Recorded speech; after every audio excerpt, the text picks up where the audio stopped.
আল জাজিরার রিপোর্ট নিয়ে শেখ হাসিনার কারসাজি প্রকাশ্যে এলো। রাষ্ট্রীয় বাহিনীকে ব্যবহার করে কোটি কোটি টাকা ঘুষ নিয়েছেন তিনি, এমন সব বিস্ফোরক মন্তব্য উঠে এসেছে আল জাজিরা থেকে। 2021 সালে সাবেক সেনাপ্রধান আজিজ আহমেদ ও তার পরিবার ও অন্যান্যদের নিয়ে একটি প্রতিবেদন প্রকাশ করে কাতার ভিত্তিক সংবাদ মাধ্যম Al Jazeera. All the prime minister's man নামের ওই ভিডিও প্রতিবেদনে উঠে আসে কিভাবে রাষ্ট্রীয় বাহিনীকে ব্যবহার করে প্রতিদ্বন্দ্বীকে অপহরণ ও অবৈধভাবে কোটি কোটি টাকা ঘুষ নিয়েছেন তারা। 250-টিরও বেশি ডিজাইন অপশন নিয়ে ওয়ালটন স্মার্ট ফ্রিজ, বোঝে আপনার প্রয়োজন। শেখ হাসিনার আশকারায় কিভাবে দুর্নীতি হচ্ছিল প্রতিবেদনে সেটি তুলে ধরা হয়েছিল। প্রতিবেদনের জেরে সাবেক সেনাপ্রধান জেনারেল আজিজ ও তার ভাইদের উপর নিষেধাজ্ঞা আরোপ করে যুক্তরাষ্ট্রের প্রেসিডেন্ট জো বাইডেন প্রশাসন। ওই সময় বাংলাদেশ সরকার প্রতিবেদনটিকে মিথ্যা ও মানহানিকর এবং রাজনৈতিক উদ্দেশ্য প্রণোদিত হিসেবে অভিহিত করেছিল।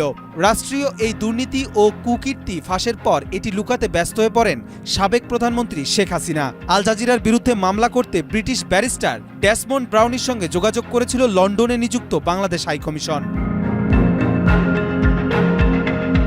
সানডে টাইমস সংবাদ মাধ্যম জানায়, 5 আগস্ট ছাত্র জনতার গণ অভ্যুত্থানের পর শেখ হাসিনার বাড়ি থেকে এ সংক্রান্ত একটি নথি পেয়েছেন তারা, যাতে উল্লেখ করা ছিল হাসিনা সরকার আল জাজিরার পাশাপাশি ব্রিটিশ প্রতিবেদক ডেভিড বার্গম্যানের বিরুদ্ধেও আইনি ব্যবস্থা নেয়ার পরিকল্পনা করেছিল।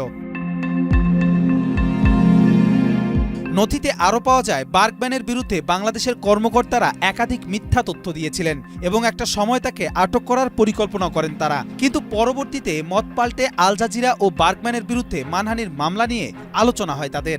মামলাটি জেনারেল আজিজ নাকি বাংলাদেশ সরকার করবে সেটি নিয়েও কথাবার্তা হয়। তবে যুক্তরাজ্যের আদালতে মামলা করতে চাইলেও শেখ হাসিনা সরকার এটি আর করতে পারেনি, কারণ অনিয়মের কারণে যুক্তরাজ্য তার পাশে দাঁড়ায়নি। কোনো কুল না পেয়ে শেখ হাসিনা সরকার ইউটিউব ও ফেসবুককে ভিডিও প্রতিবেদনটি সরিয়ে নিতে চাপ দিতে থাকে, কিন্তু ইউটিউব ও ফেসবুক কেউই এতে কর্ণপাত করেনি। যদিও বাংলাদেশের হাইকোর্ট এ প্রতিবেদন সরাতে হাসিনার পক্ষে রায় দিয়েছিল, তা সত্ত্বেও ভিডিওটি রয়ে যায়। কবির চৌধুরী, জয়, মাই টিভি, ঢাকা।